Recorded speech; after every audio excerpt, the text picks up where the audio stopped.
झारखंडी को चाहिए चखना, झारखंडी को चाहिए दारू, झारखंडी को चाहिए मुर्गा, उन लोग को चाहिए विधानसभा। आप प्लानिंग करते हैं, देखिए झारखंडी क्या प्लानिंग करता है। झारखंडी प्लानिंग करता है कि आज कैसे 1 केजी मुर्गा का व्यवस्था होगा, जोरिया के किनारे भूंजेंगे और गाना गाएंगे नदिया के नीरे धीरे। ये झारखंडी का प्लानिंग है। वो सुबह उठता है, पहले अपना आप को सजाया, और हाँ कहाँ रे, तो आज के इंतजाम कैसे रहता है। ये झारखंडी उठ के सोचता है कि आज का इंतजाम कैसे होगा, और बाहरी उठ के क्या सोचता है पता है कि हाँ रे अब कौन सा कानून बनाएंगे कि इस साइड का जमीन वह हड़पेंगे, अब क्या कई आदमी को वहां बसाएंगे कि विधानसभा को जीतेंगे। चलिए अब आपको मजेदार उदाहरण देते हैं, आप समझ जाइएगा। गिरिडीह लोकसभा में 6 वो विधानसभा पड़ता है। गिरिडीह में सबसे ज्यादा एमपी बना है, उसका नाम है औरंगाबाद के रविंद्र कुमार पांडे। उनका ठीक है, उसी 6 गो में उनका जगह घर भी है। कहां है पता है? बेरमो। और बेरमो में विधायक जितना टाइम रविंद्र पांडे जी सांसद बने हैं, उससे 1-2 बार ज्यादा राजेंद्र सिंह वहां से विधायक बने हैं, और दोनों हैं बिहार के। अब क्या है पता है, रविंद्र पांडे को जब बीजेपी सांसद का टिकट नहीं दिया, वो अपना बेटा को बोला कम से कम विधायक का टिकट दीजिए। अब बताइए, यदि माननीय रविंद्र पांडे का बेटा टिकट विधायकी लेबो करे तो कहां से लेना चाहिए था? बेरमो से लेना चाहिए था, क्योंकि बेरमो में उनका घर है। लेकिन वहां ऑलरेडी भले वो कांग्रेस का था राजेंद्र सिंह का बेटा। देखिए बाहरी लोग कैसा सोचता है, ये अरे कांग्रेस का है चाहे जे है तो बिहार का। राजेंद्र सिंह का बेटा जयमंगल सिंह के सामने वो अपना विक्रम पांडे को नहीं लड़ाया, कहां लेके आया? टुंडी का बोका धंधा लोगों के सामने। समझ में आया? टुंडी अपना बेटवा को लेके आया, जबकि मान के चले विक्रम पांडे को लड़ना ही था, बेरमो लड़ना चाहिए था।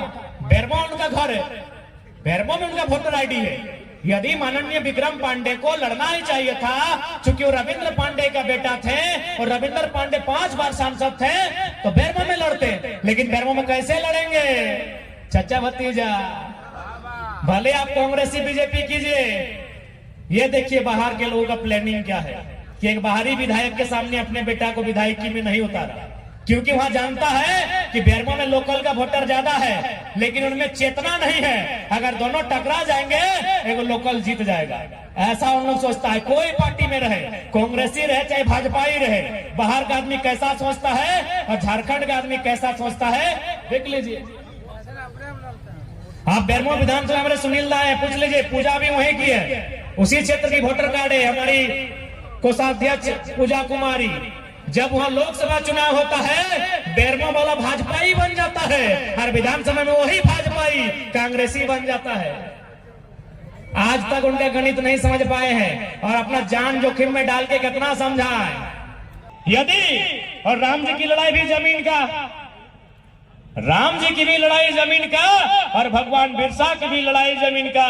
तो यदि सुप्रीम कोर्ट भगवान राम के फैसले को आज लोकतांत्रिक तरीके से हल करते हैं, तो हम चाहेंगे सीएनटी की तमाम जमीनें जिन पर कॉर्पोरेट ने कब्जा किया है, जिन पर बड़े बड़े उद्योगपतियों ने कब्जा किया है, वह मुक्त होनी चाहिए। तभी भगवान बिरसा को भी अधिकार मिलेगा।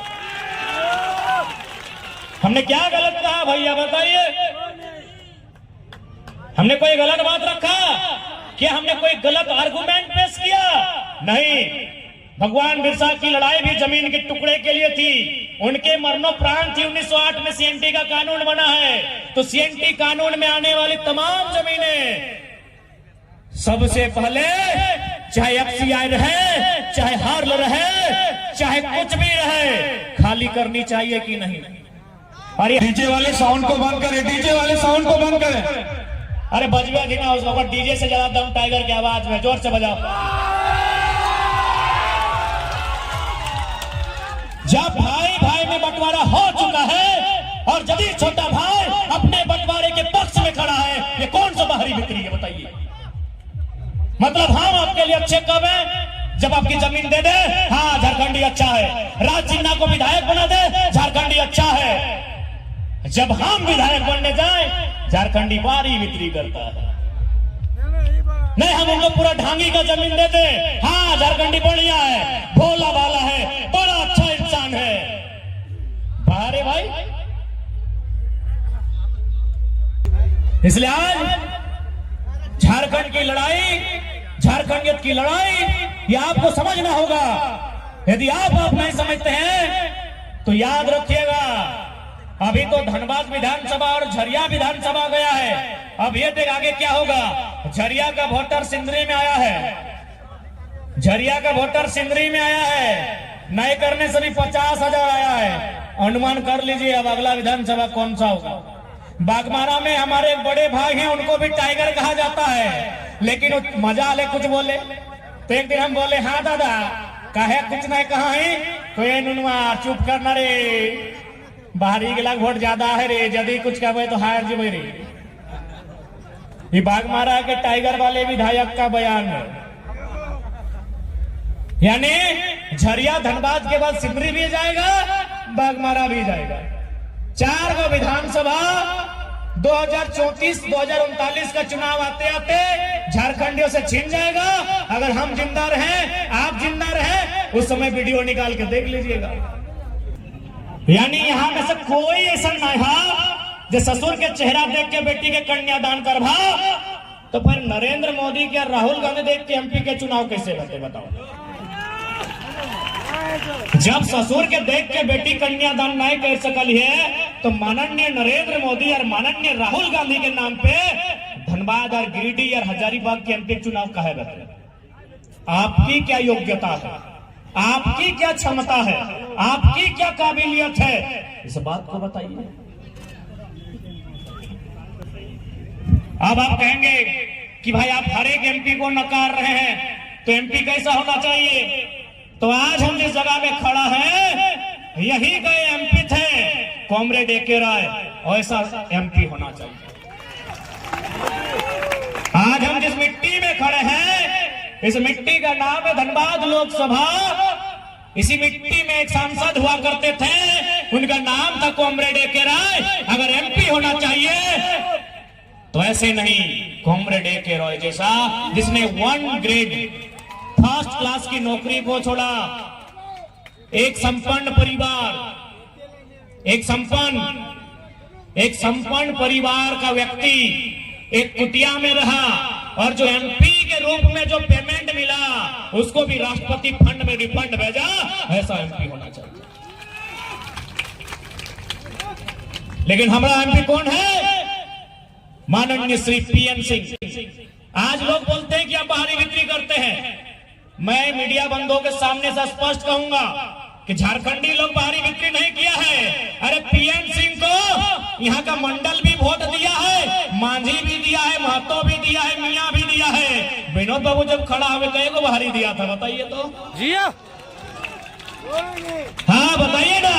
आज मैं सम्मानित मीडिया बंधुओं के सामने कहता हूँ, हमने कभी बाहरी बिक्री नहीं किया है। ये बलिया आरा छपरा वालों ने बाहरी बिक्री किया है। आज जाके देखिए, जितना डीओ कोयला में डीओ लगता है, जो डीओ लगाता है, ट्रांसपोर्टिंग का काम करता है, कई को झारखंडी को दिया है।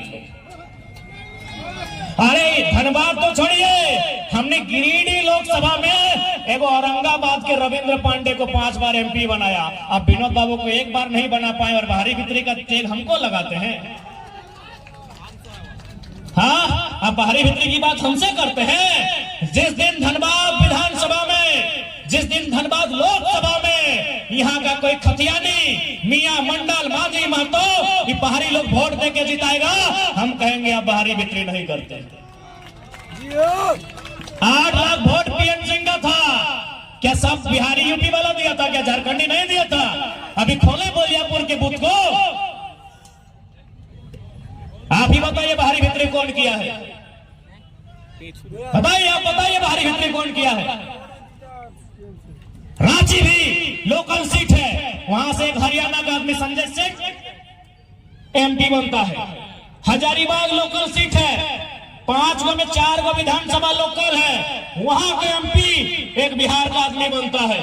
हमको बताइए धनबाद और झरिया विधानसभा में कई गो लोकल के लोग जिताया है? राज हमारा, और हम पे आरोप लगेगा बाहरी बिक्री का। उतना तो छोड़िए, अभी कोला कुसमा से सराय ढेला से कुछ भाई लोग हमारे पास गए थे। सीएमआरआई या फिर कोई कंपनी का नाम बोल रहे हैं, सिम्फर का, वहां एक बलिया का ठेकेदार आया है, 150 झारखंडी को हटा के 150 बलिया वाला को डालने का तैयारी है, और हमको बोलते बारी बिक्री करते हैं। आप धनबाद की किसी आउटसोर्सिंग में चले जाइए, किसी निजी सेक्टर में चले जाइए, वो जहां का संचालक होता है अपने राज्य के लोगों को, अपने जिला, अरे जिला तो छोड़िए, अपने गोतिया भयात को लाके रखता है। अरे बोलते हैं बारी बिक्री हम करते हैं। इसलिए आज तमाम झारखंड वासियों को हम यही कहेंगे कि बारी बिक्री हम कभी नहीं किए हैं। आज जाके देखिए, कोयला के कारखाना, कोयला की जो जमीनें हैं वो सारी हमारी हैं, लेकिन बताइए कोयला की कमाई से अरबपति झारखंडी कई गो बना है। अब बताइए एबीसी को गिनाए, ABCD में कई गो आदमी करोड़पति बना है, आरा से, बलिया से, छपरा से और दरभंगा से, और हमको बोलेगा भारी बिक्री करते हैं। बिल्कुल भारी बिक्री नहीं करते हैं। हम झारखंड में झारखंडियत की बात करते हैं। हमें 15 नवंबर 2000 को जो टुकड़ा मिला है, जो हिस्सा मिला है, उस हिस्से में अपनी दावेदारी की बात करते हैं। हम बारी बिक्री नहीं करते। अभी यहीं देखिए ना, बैठने के लिए 2 गो व्यवस्था है कि नहीं? पुरुषों के लिए अलग है, महिलाओं के लिए अलग है। क्या पुरुष लोग महिला के साइड में गए? नहीं गए। तो ठीक उसी प्रकार झारखंड और बिहार के बीच एक बाउंड्री लाइन है। जब झारखंडी आदमी बॉर्डर के उस पर नहीं गया पटना में फ्लैट बनाने, तो उन लोग धनबाद में कहा आया भाई? कौन भारी बिक्री किया बताइए तो? हम उनका कई बित्ता जमीन कब्जा किए हैं। अब हमको रिकॉर्ड दिखाइए तो कि हम पटना में जाके, कलकत्ता में जाके कब्जा किए हैं। और चलिए बोकारो, चलिए धनबाद, दिखाएंगे उन लोग नदी में भी कब्जा और पहाड़ में भी कब्जा किया है। चलिए दुग्धा का पहाड़,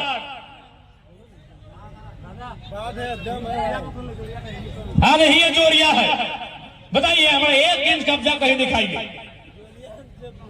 इसलिए देखिए झारखंडी, एक लाइन बोलेंगे, हम बारी बिक्री करने नहीं आए हैं, झारखंड में झारखंड के अधिकार की बात करने आए हैं। आज लोग बोलता है कि भाई हम लोग 10 लाख रहते हैं, 15 लाख रहते हैं, 10, महाराष्ट्र में भी 20 लाख रहते हैं, यूपी बिहार के लोग, बंगाल में भी लगभग 16-17 लाख रहते हैं।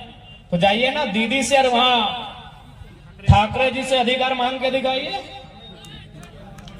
रगड़ के भगाया। तो जाइए ना दीदी, वहां भी 15-16 लाख है, यूपी बिहार के लोग 15-16 लाख रहते हैं। कहे भाई वहां भी जाके बोलिए कि भोजपुरी और मगही को मान्यता दे, हम लोग बोलते हैं। जाइए दीदी से मांगिए। केवल झारखंड में ही क्यों, गुजराती को भी चाहिए तो मधुबन चाहिए झारखंड में, राजस्थानी को भी चाहिए तो झारखंड चाहिए, बिहारी को चाहिए तो झारखंड चाहिए, पश्चिम बंगाल वाला को चाहिए तो झारखंड चाहिए, उत्तर प्रदेश को भी चाहिए तो झारखंड चाहिए। झारखंड के अलावा कहीं मांगिए ना भाई। इसलिए कोई भारी बिक्री की लड़ाई नहीं है। ये 2 भाई के बीच जो बंटवारा हुआ है, उस बंटवारे में अपने अपने अधिकार की लड़ाई। हमने कब नहीं कहा कि बिहार हमारा भाई नहीं है? हम आज भी कहते हैं संवैधानिक दृष्टिकोण से, कानून की दृष्टि से बिहार हमारा बड़ा भाई है। हम आज भी कहते हैं कि भौगोलिक दृष्टिकोण से, सांस्कृतिक दृष्टिकोण से बंगाल भी हमारा भाई है। लेकिन बंटवारा हो चुका है, इस बात को मानिए। हमने कब कहा भाई? हमने कब कहा? हमने तो हमेशा कहा कि बिहार हमारा बड़ा भाई है, उड़ीसा हमारा बड़ा भाई है, बंगाल हमारा बड़ा भाई है। लेकिन छोटा भाई को जो हिस्सा मिल चुका है 2000 में, उसमें आप नजर गड़ाएंगे कि कहां तक उचित है, बताइए। अभी मान के चलिए, अगर ये जमीन अगर रैयती है, मान के चलिए, इसका 4 गो अंशीदार है, तो आज से 10 साल बाद तो 4 टुकड़ा होगा। तो जब ये 4 टुकड़ा होगा तो 4 गो बाउंड्री होगा। तो बड़ा भाई का ये कर्तव्य बनता है कि छोटा भाई का जर जोरू में नजर गड़ाए, छोटा भाई का जमीन में नजर गड़ाए। नहीं, ये मेरे हिस्से का जमीन है जो हमें 79,000 वर्ग किलोमीटर में मिला है, जो बिहार के उस समय के हिस्से का 40% मिला है, वो जमीन हमारी है। उसमें हम धनिया लगाए चाहे पुदीना लगाए या बंजर रहे, वो हमारी जमीन है। आज 2024 के चुनाव में कहीं ना कहीं मर्यादा पुरुषोत्तम श्री रामचंद्र जी चर्चा में रहेंगे। पक्ष विपक्ष की पार्टियां उनके नाम की चर्चा करेगी, तो मैं एक संदेश उनका चर्चा करते हुए, मर्यादा पुरुषोत्तम की चर्चा करते हुए एक लाइन कहूंगा कि मर्यादा पुरुषोत्तम रामचंद्र जी का जो विवाद था वह मुगल के काल का था, 1528 का था। उसका समाधान कब हुआ?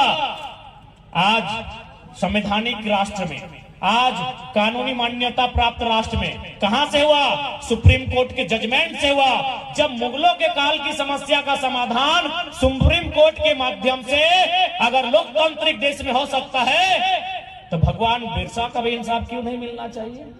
यदि भगवान राम को इंसाफ मिला है तो भगवान बिरसा को भी इंसाफ मिलना चाहिए। अब आप कहेंगे भगवान बिरसा माने क्या? अरे सिंपल, भगवान बिरसा यानी छोटा नागपुर टेनेंसी एक्ट। भगवान बिरसा मतलब क्या?